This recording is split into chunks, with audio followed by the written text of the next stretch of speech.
Hello friends, welcome back to my channel once again. आज day 34 and we are nearly finishing our 35 days course. So course को खत्म करने से पहले I want to teach you something जिससे आपका English का लेवल ऊपर हो जाए. कुछ आप ऐसे वर्ड्स यूज करें अपने सेंटेंस में जिससे सुनकर अगला बहुत ही इम्प्रेस हो जाए, आप भी प्रोफेशनल लगे. उसके लिए मैं आज आपको कराऊंगा फ्रेजेस. मैं बहुत लंबी लिस्ट नहीं कराऊंगा फ्रेजेस की, कुछ छोटे सी कराऊंगा और बाकी लिस्ट मैं आपको डिस्क्रिप्शन में दे दूंगा. फ्रेजेस होते क्या है? फ्रेजेस को हिंदी में मुहावरे बोलते हैं. जब हम लोग मुहावरे यूज करते हैं हिंदी में तो आगे वाले को बहुत ही इंप्रेसिव लगता है, उनको सुनने में बहुत ही अच्छा लगता है. वैसे ही अगर आप फ्रेज यूज करेंगे इंग्लिश में तो दूसरों को बहुत ही इंप्रेस कर पाएंगे और वो भी आपको सुनना बहुत पसंद करेंगे. चाहे आपकी राइटिंग हो तो वो आपकी राइटिंग देखना भी बहुत पसंद करेंगे. उसके बाद हम लोग करेंगे डायरेक्शंस. अब डायरेक्शंस क्या? मान लीजिए आपने किसी को डायरेक्ट करना है किसी एक जगह से दूसरी जगह और उनको बताना है कि आपने क्या क्या फॉलो करना है, कहां से गुजरना है. ये सब इंग्लिश में आपने दूसरों को कैसे डायरेक्ट करना है, कौन कौन से वर्ड्स यूज करने हैं आपने और क्या क्या सेंटेंसेस बनेंगे, ये सब मैं बताऊंगा इस वीडियो में. तो इस वीडियो को एंड तक जरूर देखना कि ये बहुत ही यूजफुल होने वाली है. सबसे पहले हम लोग देखेंगे फ्रेज होता क्या है. A phrase is a group of words. इसको एक ग्रुप ऑफ वर्ड्स बोला जाता है या इसको सेट ऑफ वर्ड्स भी हम लोग कह सकते हैं. पर एक सेंटेंस नहीं होता है ये. But unlike a full sentence it does not contain both a subject and a verb. मतलब इसमें सब्जेक्ट और वर्ब नहीं होता जैसे कि एक सेंटेंस में नॉर्मली होता है, पर ये सेट ऑफ वर्ड्स होता है और इसका एक मीनिंग होता है. पढ़ने में ये कुछ अलग मीनिंग निकलेगा लेकिन सुनने में और समझने में ये अलग मीनिंग निकलता है. कैसे? देखिए यहाँ पे एक है पीस ऑफ केक, ये एक फ्रेज है. अब पीस ऑफ केक, इसका मीनिंग क्या निकलता है? केक का एक पीस.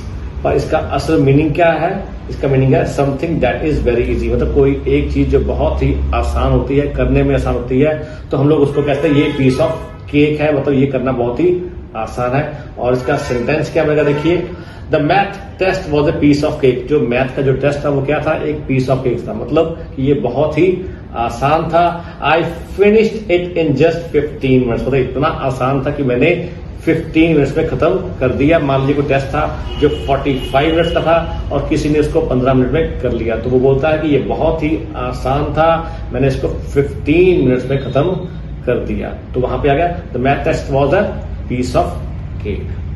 अब आगे देखिए एक और फ्रेज है, वो है cost an arm and a leg. मतलब ये क्या हो गया कि इसकी कीमत क्या लगी? एक आर्म और एक लेग. पर इसका मीनिंग क्या है? Something that is very expensive. मतलब something that is very expensive. मतलब कि ये बहुत ही, जो चीज एक्सपेंसिव होती है उसको हम लोग बोलते हैं cost an arm and a leg. इसको कैसे यूज करते हैं सेंटेंस में? देखिए that designer hand bag cost an arm and a leg. मतलब जो वो डिजाइनर बैग था उसने क्या किया? वो बहुत ही एक्सपेंसिव था. हमने ये नहीं कहा कि उसकी कीमत एक आर्म और एक लेग लग गई. हमने बोला वो बहुत ही एक्सपेंसिव था but she bought it anyway. मतलब उसने फिर भी खरीद लिया. तो हमने इसको बताया cost and arm and leg, मतलब कि वो बहुत ही एक्सपेंसिव था. आगे हम लोग फ्रेज यूज करेंगे hit the nail on the head. अब इसका मीनिंग क्या है? टू से व्हाट इज नीडेड. मतलब वो कहना जिसकी जरूरत थी. अब ये क्या फ्रेज का मीनिंग क्या निकल रहा है? Hit the nail on the head मतलब सिर पे एक नेल को ठोकना. और इसका मीनिंग क्या है? वो कहना जिसकी जरूरत थी. और इसको हम लोग सेंटेंस में कैसे यूज करते हैं? देखिए when you said the team lakhs communication. जब आपने कहा कि टीम कम्युनिकेशन लैक कर रही है, मतलब आपस में बात नहीं कर रही, ठीक तरह से बात नहीं कर रही.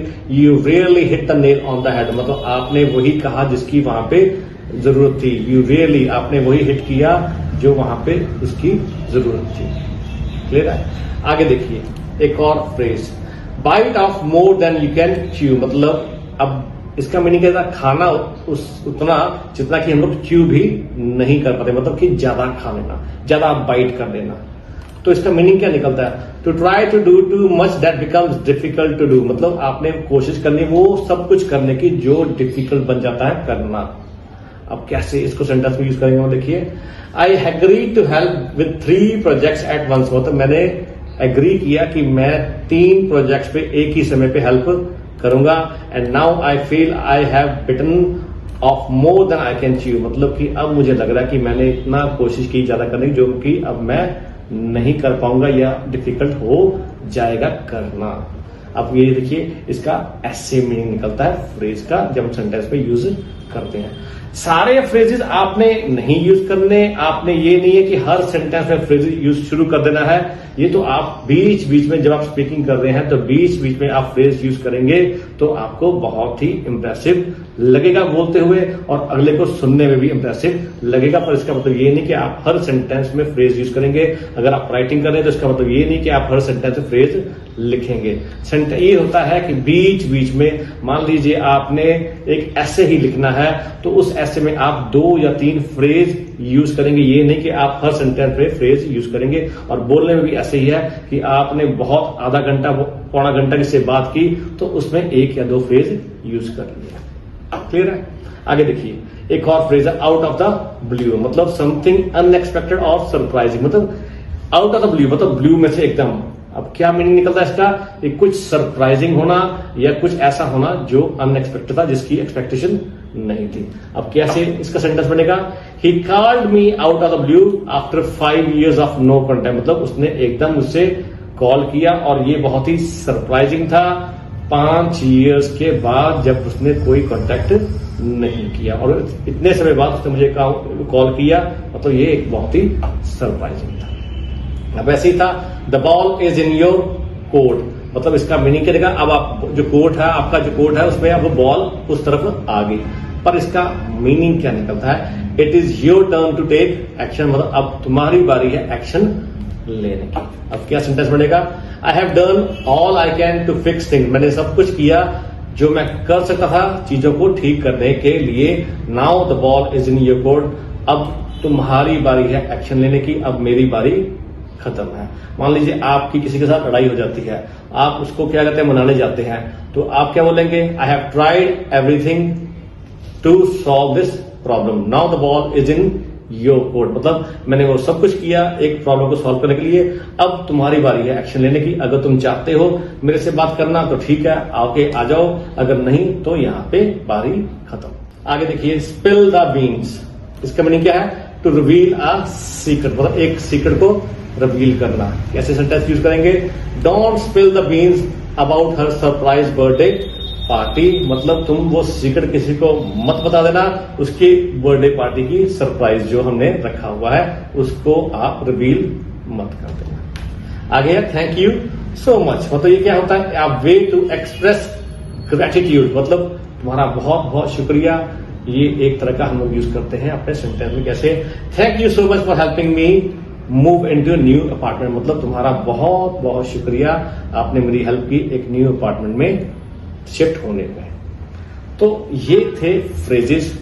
सारे फ्रेजेस मैं आपको नहीं कराऊंगा, लेकिन मैं आपको लिस्ट दे दूंगा और सारे की सारी पीडीएफ फॉर्म में दे दूंगा। आप उसको डिस्क्रिप्शन में देख लेना, उसको डाउनलोड कर लेना और इसको पढ़ लेना। पर आपने, मैं फिर कह रहा हूं, फ्रेजेस ज्यादा यूज नहीं करने, बस 1 और 2 फ्रेज यूज करने एक बार किसी से बात करते हुए, बहुत ही इंप्रेसिव लगेगा। आगे हम लोग करेंगे डायरेक्शंस की, आपने डायरेक्शंस कैसे देनी है। अब यहाँ पे देखिए मैंने एक मैप लिया हुआ है, थोड़ा सा आपको मैप के बारे में बताता हूँ, फिर मैं आपको वर्ड्स पे लेके जाऊंगा कि कौन कौन से वर्ड्स आपने यूज करने होते हैं डायरेक्शन देने के लिए। अब आप देखिए यहाँ पे क्या है, यहाँ पे एक पोस्ट ऑफिस है, ये देखिए यहाँ टाउन हॉल है और ये होटल है। ये कहाँ पे पड़ते हैं? ये डार्लिंग स्ट्रीट के पास पड़ते हैं। ये देखिए डार्लिंग स्ट्रीट है, होटल इसके लेफ्ट पे है। अगर आप पोस्ट ऑफिस की तरफ से आ रहे हैं तो होटल आपके लेफ्ट है, टाउन हॉल आपके लेफ्ट है। अगर आप होटल की तरफ से आ रहे हैं तो होटल आपके राइट है, टाउन हॉल आपके राइट है और पोस्ट ऑफिस आपके बिल्कुल सामने है। अब आप देखिए यहाँ बीच रोड है, ये एक पाम लेन है जो ए, बी और सी के बीच में है। पोस्ट ऑफिस और बुक स्टोर के बीच में थोड़ी सी एक लेन जाती है, वो है पाम लेन, और ये स्टार्ट होती है बीच रोड से और खत्म होती है पोस्ट ऑफिस और बुक स्टोर के बीच में। यहाँ पे एक ग्रोवर स्ट्रीट है जो बुक स्टोर, बैंक और रेस्टोरेंट के बीच में से स्टार्ट होती है और ये जाती है स्कूल लाइब्रेरी के साथ साथ जाती है। यहाँ पे एक पोर्ट स्ट्रीट है जो डार्लिंग स्ट्रीट से होकर गुजरती है, होटल से स्टार्ट होती है और ये बस स्टॉप और स्कूल के साथ साथ चलती है।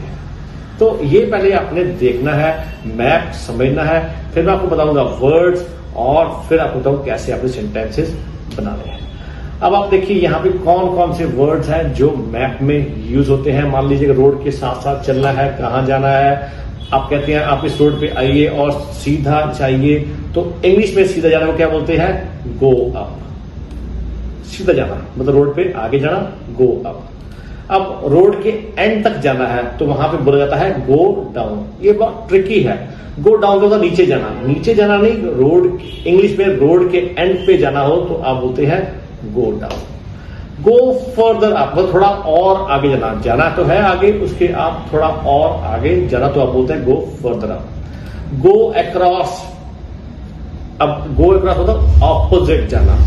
गो अक्रॉस द रोड मतलब एक तरफ से दूसरी तरफ ऑपोजिट साइड पे जाना। ये भी हम लोग वर्ड यूज करते हैं जब हमें डायरेक्शन देनी होती है। Go to the opposite direction ये भी बोल सकते हैं आप। गो अक्रॉस की जगह बोल सकते हैं go to the opposite direction मतलब दूसरी तरफ जाओ। एक होता है जंक्शन। जंक्शन को बोलते हैं हम लोग हिंदी में चौराहा। अब देखिए यहाँ पे देखिए चौराहा कहाँ पे आ रहा है? ग्रोवर स्ट्रीट और बीच रोड। अब ये देखिए यहाँ पे ग्रोवर स्ट्रीट और बीच रोड जहां मिल रही है ये हो गया चौराहा। चार तरफ रास्ता जा रहा है। ये देखिए यहां से अगर आप बुक स्टोर के साथ और रेस्टोरेंट से निकल के आते हैं तो यहाँ पे अगर लेफ्ट जाए तो बीच रोड, राइट पे जाए तो भी बीच रोड, अगर सीधा जाए तो ग्रोवर स्ट्रीट। तो ये चार रास्ते निकले और ये एक चौराहा बन जाता है। ठीक है जी। एक होता है टी जंक्शन। अब टी जंक्शन मतलब जहां पे चार रास्ते नहीं बनते, तीन रास्ते बनते। कैसे? देखिए यहाँ पे देखिए ग्रोवर स्ट्रीट, चाइल्ड केयर और लाइब्रेरी से निकला और मैं जा रहा हूं पोर्ट स्ट्रीट की तरफ। ये रहा पोर्ट स्ट्रीट और बस स्टॉप की तरफ जा रहा हूं मैं। तो जब मैं यहाँ पे आया तो यहाँ पे आगे बस स्टॉप में, यहाँ पे बस स्टॉप आ गया और इसके आगे कोई रास्ता नहीं है। अगर आप देखिए तो ये बन गया पोर्ट स्ट्रीट और ग्रोवर स्ट्रीट जहां मिलते हैं, ये बन गया हमारा टी जंक्शन। मतलब ग्रोवर स्ट्रीट से आके या हम लोग लेफ्ट जा सकते हैं या फिर राइट जा सकते हैं, आगे सीधा नहीं जा सकते। तो ये बन गया टी जंक्शन। आगे देखिए गो टुवर्ड्स द जंक्शन मतलब हम लोग अगर यहां से पोस्ट ऑफिस से आ रहे हैं, टाउन हॉल की तरफ से आ रहे हैं और मैं कह रहा हूं कि यहां से आप बीच रोड पे जाइए और चौराहे की तरफ जाइए, तो मैं चौराहे की तरफ क्या बोलूंगा? गो टुवर्ड्स द जंक्शन मतलब जंक्शन की तरफ जाइए। ये डार्लिंग स्ट्रीट और पोस्ट स्ट्रीट जहां मिल रही है ये भी चौराहा बन जाता है और डार्लिंग स्ट्रीट और बीच रोड जहां मिलती है ये टी जंक्शन बन जाता है। क्लियर है? आगे देखिए गो अक्रॉस द जंक्शन मतलब क्या हुआ? चौराहे के दूसरी तरफ जाना मतलब आपने चौराहे को क्रॉस कर लेना है। क्लियर है जी? गो टुवर्ड्स जंक्शन फिर वही आ गया, मैंने आपको बताया है। एक होता है one building down the corner building मतलब क्या होता है कि एक बिल्डिंग अप डाउन बोला मैंने आगे एंड तक। अब एक बिल्डिंग आगे कॉर्नर बिल्डिंग से मतलब एक बिल्डिंग नेक्स्ट। अब ये भी बोल सकते हैं next to the corner building, ये भी बोल सकते हैं और आपको उससे दूसरे वर्ड पर यूज करना है तो आप ये भी बोल सकते हो one building down the corner building मतलब कॉर्नर बिल्डिंग से एक बिल्डिंग आगे वाली। अब फॉलो द रोड मतलब कि ये क्या हो गया कि आप रोड को फॉलो कीजिए। गो अप मैंने वही बोला कि आप सीधे जाना। अब फॉलो द रोड मतलब रोड को फॉलो करते जाइए, जहां जहां रोड आपको लेकर जा रही है उसको फॉलो करते जाइए, चलते जाइए। मैं आपको आगे बताऊंगा कि कहां पे लेफ्ट या राइट मुड़ना है, लेकिन आप तब तक रोड को फॉलो कीजिए, कहीं पे भी आप मत मुड़िए। अब गो पास मतलब उसके आगे जाना। मान लीजिए आप क्या गो पास्ट करना है, यहां देखिए आप यहाँ पे बीच रोड पे आया तो वहां पे मैंने बोल दिया कि आप बीच रोड पे गो पास्ट द कैफे। अब बता क्या हुआ? मैं ऊपर से आ रहा हूं, पोस्ट ऑफिस की तरफ से आ रहा हूं और बीच रोड पे चल रहा हूं, मेरे कैफे लेफ्ट साइड पे है तो मैंने क्या बोला? गो पास्ट द कैफे मतलब कैफे से आगे जाना। तो ऐसे वर्ड्स मैं यूज करूंगा गो पास्ट द कैफे। और कौन सी वोकैबुलरी यहां यूज हो सकती है? यहां पे यूज हो सकती है नियर मतलब उसके पास में, और इन फ्रंट ऑफ मतलब उसके सामने, नेक्स्ट टू या एडजॉइनिंग। नेक्स्ट टू या एडजॉइनिंग मतलब एडजॉइनिंग होती है जो उसकी बिल्कुल साथ है, दीवार में जुड़ा होता है, तो नेक्स्ट टू बिल्कुल उसके साथ। बिसाइड उसके बगल में, थोड़ा आगे या उसके थोड़ा पीछे। ये मैंने आपको पहले करा चुका है, सिर्फ आपको यहां पे बता रहा हूं कि ये वर्ड भी यहां यूज कर सकते हैं। बिसाइड हो गया, इन बिटवीन हो गया, उसके बीच में। Heading east west north south मतलब ईस्ट वेस्ट नॉर्थ और साउथ की ओर जाना, मतलब आपको हेड वेस्ट तो मतलब वेस्ट की ओर जाना, हेड नॉर्थ तो नॉर्थ की ओर जाना, हेड ईस्ट तो ईस्ट की ओर जाना, हेड साउथ तो साउथ की ओर जाना। ये आपने मैप से देखना है, वहां से बता देना है डायरेक्शन कैसे देने हैं। ये एक यूज होता है स्लाइटली, थोड़ा। और एक वर्ड होता है एट द कॉर्नर मतलब कॉर्नर पे, यहां पे ऑन द कॉर्नर यूज नहीं। अब हम लोग देखते हैं कि कैसे इन वर्ड्स को हमने सेंटेंसेस में यूज करना है। देखिए ये रहा मैप, तो मैंने कैसे सेंटेंस बनाने हैं और वर्ड्स को कैसे यूज करना है।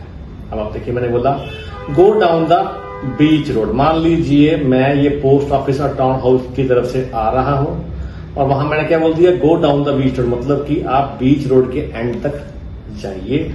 मतलब मैं आ कहां से रहा हूं, पोस्ट ऑफिस और टाउन हाउस की तरफ से आ रहा हूं, उधर से मैंने एंटर किया बीच रोड पे। तो मैंने बोला go down the beach road and my house is at the corner of beach road and Grover street. मतलब उधर से आप आइए, गो डाउन नीचे तक जाइए, आगे तक जाइए, सॉरी नीचे तक नहीं, आगे तक जाइए रोड के।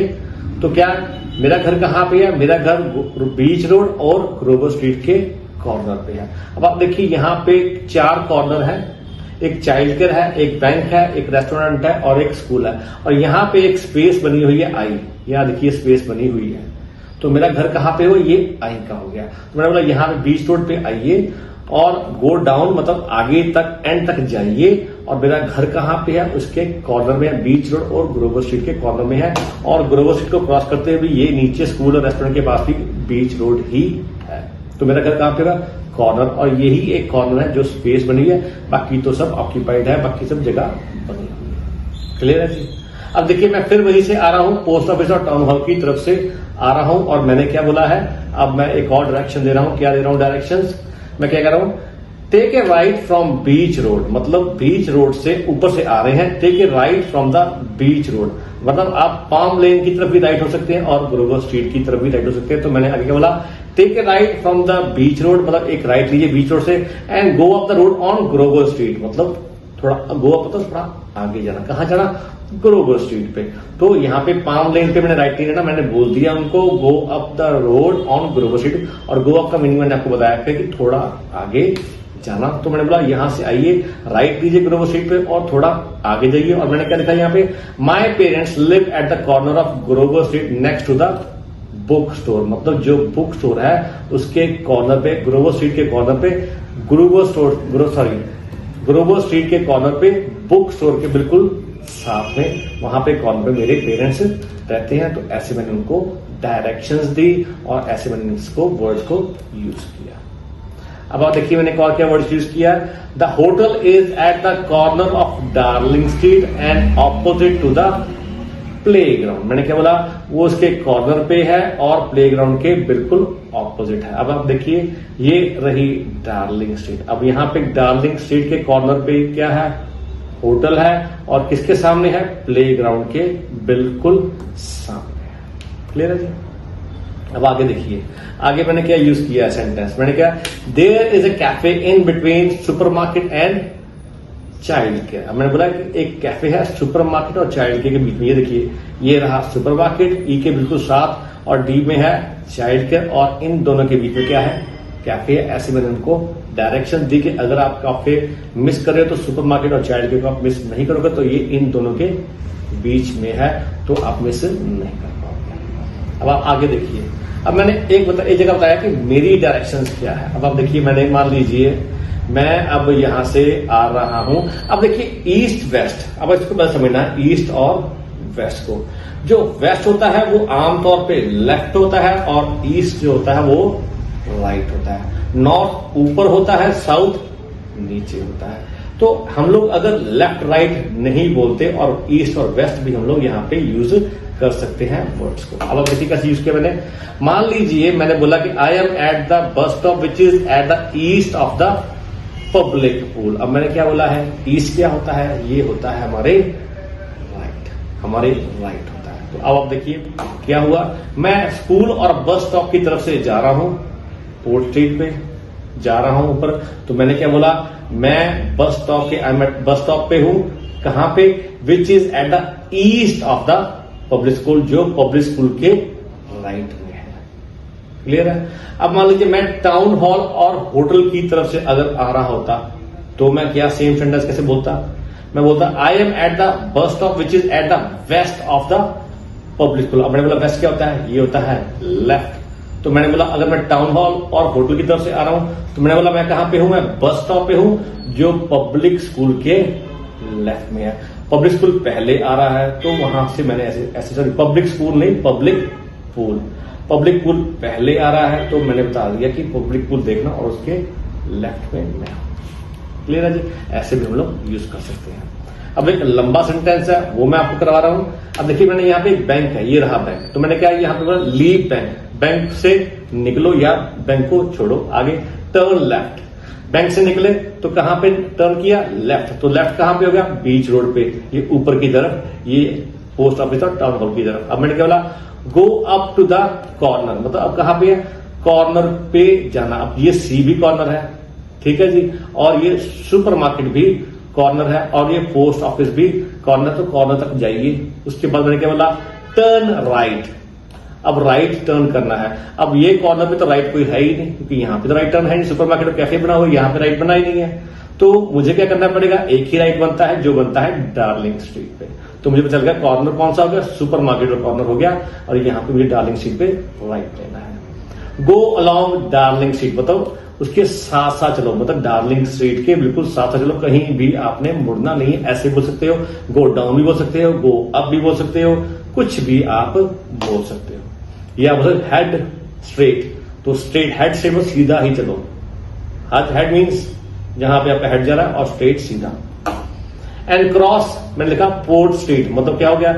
यहां पे ये पोर्ट स्ट्रीट हो गया, तो उसको क्या करना है? उसको आपने क्रॉस करना है। डार्लिंग स्ट्रीट पर निकले और पोर्ट स्ट्रीट को क्रॉस आपने करना है। आगे टर्न राइट, फिर राइट टर्न करो, मतलब पोर्ट स्ट्रीट को क्रॉस कर लिया और फिर राइट। राइट यहाँ पे क्या आ रहा है? ये प्ले ग्राउंड के साथ साथ देखिए ये आ रहा है, बस स्टॉप के साथ साथ जो छोटी सी गली बनी है वहां पे मुड़ने के लिए मैंने कह दिया। Go straight ahead to the corner, मतलब अब क्या हुआ? Go straight. अब यहां से क्या हुआ? गो स्ट्रेट, राइट गए और स्ट्रेट कहां तक जाना है? मैंने कॉर्नर तक जाना है, और ये रहा मेरा कॉर्नर। रास्ते में और कोई कॉर्नर नहीं है, ये आ गया मेरा corner. The place you are going is on the right, जो आप जगह पे जा रहे हो वो कहां पे होगी? आपके राइट में। तो यहां से जो राइट है, राइट कौन सा मेरा? राइट हो गया मेरा बस स्टॉप। अगर मैं ऊपर से नीचे आ रहा हूं तो मेरे राइट में क्या हो गया? Bus stop. तो यही मैंने बताया कि यहाँ पे आपने जो प्लेस जा रहे हो वो आपके राइट में है। सो इस तरह से आप वर्ड यूज करते हैं, इस तरह से आप डायरेक्शंस देते हैं, और इस तरह से आप दूसरों को गाइड कर पाएंगे कि आपने किस तरह से जाना है, और ये वर्ड यूज करते हैं। सो होपफुली इस वीडियो से आपको समझ आ गया होगा कि फ्रेजेस क्या है और डायरेक्शन में कौन कौन से वर्ड यूज करने हैं और आपने कैसे डायरेक्शन देने हैं। So if you find this video very useful, please subscribe my channel, share this video with your friends, and I will see you in the next video very soon. That will be our last video of this speaking course. See you.